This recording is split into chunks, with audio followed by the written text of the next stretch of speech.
Do you remember Marilyn Monroe? From birth to ending. Marilyn Monroe had a brief career of only 29 movies spanning just 16 years before she was found dead at the age of 36. Her death was tragically early and spawned a host of conspiracy theories involving the Kennedys and the FBI, but it was almost certainly self-inflicted. Yet in that short 16-year period, and that handful of films, she became, not just a popular movie star, but an international icon, a huge celebrity and the most famous woman on the planet. She became the personification of the allure and glamour of Hollywood's golden age. She was a high achiever.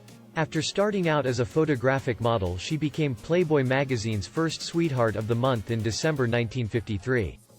At 168, Marilyn's IQ was significantly higher than average and she used her intelligence to the full. She was a clever and much underrated actress, and her comedic abilities were shown in such classic films as Gentlemen Prefer Blondes and How to Marry a Millionaire. She won a Golden Globe Award for her performance in the classic Some Like It Hot in 1959. In 1999, the American Film Institute ranked her at number 6 in their list of greatest female stars of all time. Marilyn was born Norma Jean Mortensen on June 1, 1926 in Los Angeles.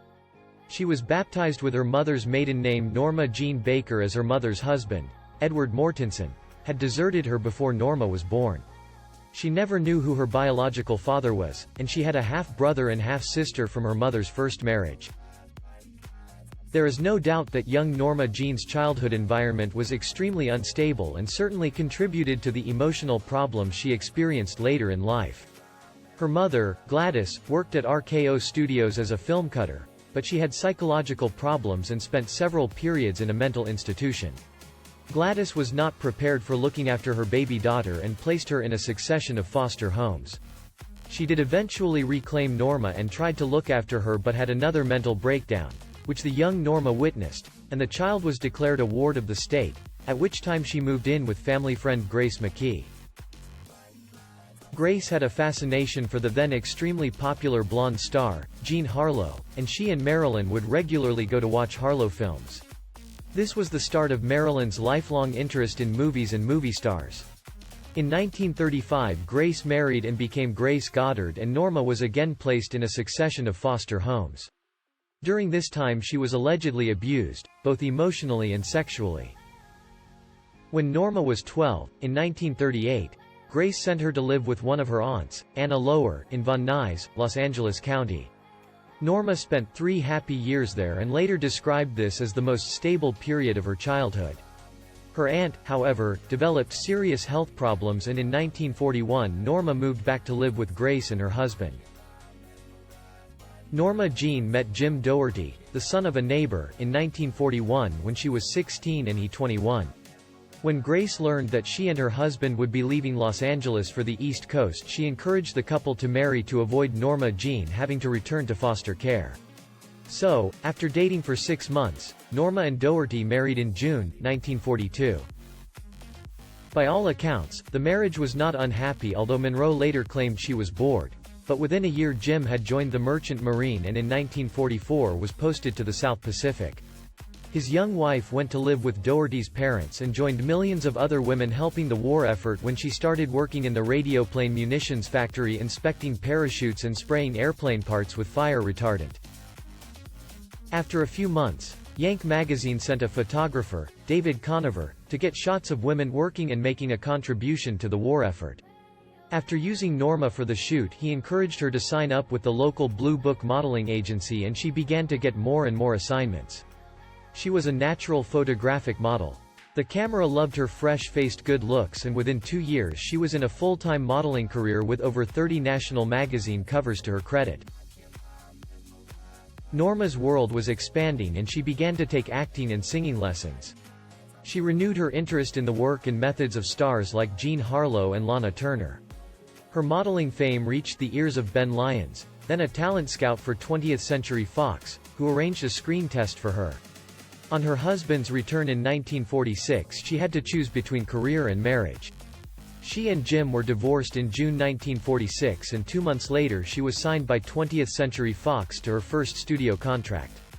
At Lyons' suggestion she changed her name, borrowing Marilyn from Marilyn Miller, with Monroe being her mother's maiden name. During her Fox contract, Marilyn appeared in 2 minor films, Scudda Who, Scudda Hey, and Dangerous Years, both in 1947, but after 6 months she returned to modeling when her contract was not renewed. It was at this time that she did the nude photographs which later were to become so famous. She was given another 6 months contract, this time by Columbia, and she appeared in Ladies of the Chorus in 1948, again without making any noticeable impact. She was still just another attractive Hollywood starlet. Again her contract expired, but now she found an ally, the powerful agent, Johnny Hyde. He encouraged her to regularly bleach her hair platinum blonde, and with his help and grooming she re-signed with Fox and began to get bigger parts, mainly supporting roles which required young attractive girls, and then meteor roles in important films. She appears, for instance, in All About Eve and John Huston's The Asphalt Jungle, both in 1950, which were both acclaimed by the critics and are still regarded as classics today. Marilyn's image as a sex symbol was beginning to blossom, and Hyde negotiated a 7-year contract for her with 20th Century Fox. Hyde died of heart failure in 1950. Rumor had it that he and Marilyn had been having an affair, but she always denied it. By now her career was gathering a momentum of its own, and she did not unduly miss Hyde's guidance. She appeared in a number of minor movies in the early 1950s, and her name remained prominent when she was one of the presenters at the 23rd Academy Awards ceremony. She kept busy, and in 1952 she appeared in 2 movies which brought out her hitherto hidden, comedic abilities: Clash by Night, starring Barbara Stanwyck, and Monkey Business with Cary Grant. It was in the following year, however, that she made the leap into superstardom. During 1953 she appeared in 3 high-quality movies, all of which were praised by the critics and public alike. Firstly, in the thriller Niagara, she played a sexy but unstable woman who plots to murder her husband, and she followed this with a leading role 2 top-drawer comedies: How to Marry a Millionaire, with serious Hollywood competition in the form of Lauren Bacall and Betty Grable, and then Gentlemen Prefer Blondes, co-starring fellow sex symbol Jane Russell, and in which Marilyn gives her famous rendition of Diamonds Are a Girl's Best Friend. Marilyn generated enormous publicity from these movies, and she was voted the Best New Actress of 1953 by Photoplay magazine. She also garnered a lot of publicity of a different kind when Playboy magazine published in its very first issue in December 1953, the nude photos which had been taken of Marilyn 6 years earlier. Contrary to expectation, when she explained in interviews her situation at the time of having no money and no family to turn to, she gained a lot of sympathy, and her reputation was actually enhanced. At 27 years old, Marilyn had risen to the very top, and she was now the most famous actress in Hollywood. Joe Dimaggio was 37 when he met Marilyn in early 1952. He was a legendary sporting figure in America after a successful baseball career with the New York Yankees. They married in January 1954, but the couple did not have a smooth transition into married life. During their honeymoon, Marilyn traveled alone for 10 days to Korea, where she performed for 13,000 American Marines. The following year, when Marilyn was filming The 7-Year Itch, the famous scene where her skirt gets blown upwards was witnessed by a large crowd, and Dimaggio, a possessive man, showed his displeasure in a public argument with her. His jealousy and her fame and sexbot image created a constant tension which caused the marriage to crumble. They divorced in October 1954, after just 9 tempestuous months. Despite this, Dimaggio retained a lifelong love for Marilyn, and they remained on friendly terms. In March 1954, Marilyn appeared in the musical There's No Business Like Show Business, with Ethel Merman and Donald O'Connor, but the movie was mauled by the critics, and they particularly disliked Marilyn's performance. The poor reviews reinforced Marilyn's growing realization that she needed greater control over her career and how she was portrayed on screen. She was tired of being typecast as the fantasy sex object. The 7-Year Itch, which was completed in early 1955, was really just a variation on the same theme, where Marilyn appears as a seductive neighbor who tempts Tom Ewell while his wife is away on a vacation. Marilyn realized that she could earn far more money if she broke away from 20th Century Fox. At this stage of her career, she was being advised by photographer Milton H. Green, whom she had met when he photographed her for Look magazine. Green gave up his job in 1954, then mortgaged his home to help finance Monroe through this difficult time. She moved to New York and began studying with Lee Strasberg at the Actors Studio and continued her studies throughout 1955. In 1956, she took another giant step towards independence when she signed a completely new contract with 20th Century Fox. In it, her newly formed movie company, Marilyn Monroe Productions, would make 4 films for Fox over the next 7 years at vastly improved financial terms for Marilyn, and more importantly, she would be free to work for other studios if she wished, and had the right of veto on any script or director of whom she did not approve. The new company began with Bus Stop in 1956, for which she earned both critical appreciation and a Golden Globe for Best Actress, and, the following year, The Prince and the Showgirl, co-starring Sir Laurence Olivier. Marilyn had begun dating the playwright, Arthur Miller, in 1955 and, although the balding, 41-year-old intellectual and the 30-year-old glamour goddess were an unlikely pairing, the two hit it off immediately. They wed on June 29, 1956 after Marilyn had converted to Judaism and Miller accompanied Monroe to England for the making of The Prince and the Showgirl. Working with Marilyn proved difficult for Laurence Olivier. She had started her practice of turning up on set late or not at all, which would be a continuous feature of her remaining films. The movie struggled at the box office, although Marilyn received favorable reviews for her performance.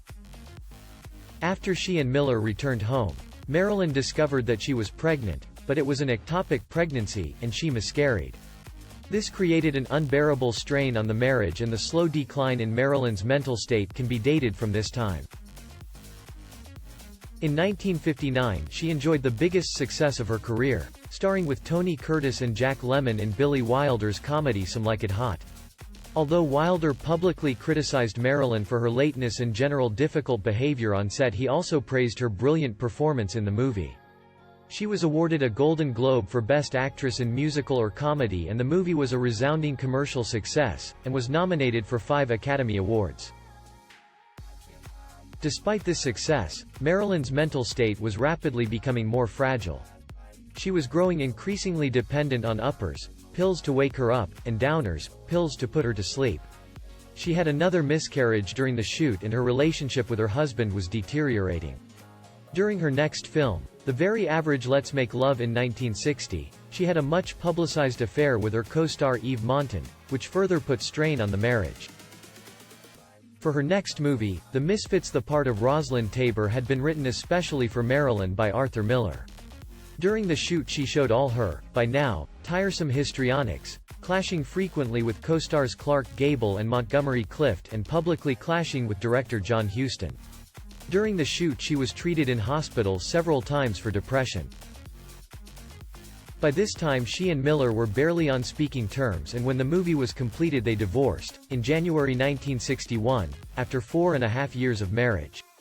A year later Miller married again, to one of the photographers assigned to cover the making of The Misfits. The movie was poorly received and did badly at the box office. 10 days after completion of the movie Clark Gable died. Marilyn's world seemed to be falling apart, and she drifted further into drink and drugs dependency. She returned to Hollywood to begin work on a new picture titled Something's Got to Give, co-starring Dean Martin and Sid Charisse. But her erratic behavior made it impossible to complete the movie, and she was dismissed after turning up for work on only 12 out of 35 days of production. In May 1962, during one of the weeks she was unable to perform on the movie, she gave one of her most famous public appearances, singing Happy Birthday, Mr. President at a televised birthday celebration for John F. Kennedy. Marilyn died 3 months later, on August 5, 1962. Her body was discovered at her home in Brentwood, California by her housekeeper, lying face down on her bed. She was completely naked and had a phone in one of her hands. Empty bottles of pills were littered around the room. The official cause of death was suicide from acute barbiturate poisoning. Her funeral was arranged by a devastated Joe Dimaggio, as Marilyn's mother was still institutionalized. She was buried in Los Angeles' Westwood Memorial Park in the Corridor of Memories. On that day, many thousands of mourners lined the streets to grieve and pay their respects to the Hollywood icon and world movie legend.